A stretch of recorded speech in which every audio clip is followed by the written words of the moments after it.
Ninsabu 15-il jum qabel ir-referendum dwar id-divorzju.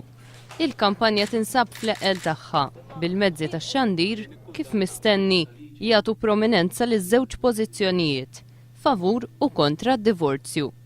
Imma jirriżulta li fl-aħħar ħin bdiet pressjoni qawwija fuq il-ġurnali lokali bl-Ingliż biex ma jkomplux jiktbu favur id-divorzju.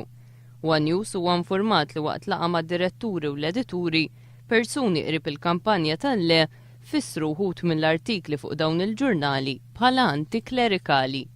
Talbuhom biex l-aħħar ftit qabel ir-referendum jiftakru li bħala ġurnalisti nsara għandhom id-dmir li jxerdu l-kelma talla kontra d-divorzju.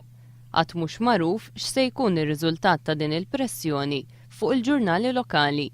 Fil-ħarġa tal-lum The Malt Independent u The Times irrapportaw kif il-Knisja qalet li mhux qed isiru kruċjati u kif il-moviment tal-le qed jirrifjuta li jwieġeb id-domandi tal-ġurnalisti.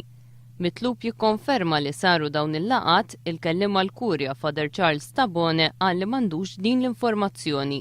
Filwaqt li talab lil u02 għal darba darbtejn biex ngħidulu l-ismijiet ta' dawk li ħadu sehem fil-laqa qabel ikun jista' jikkonferma jew jiġħad.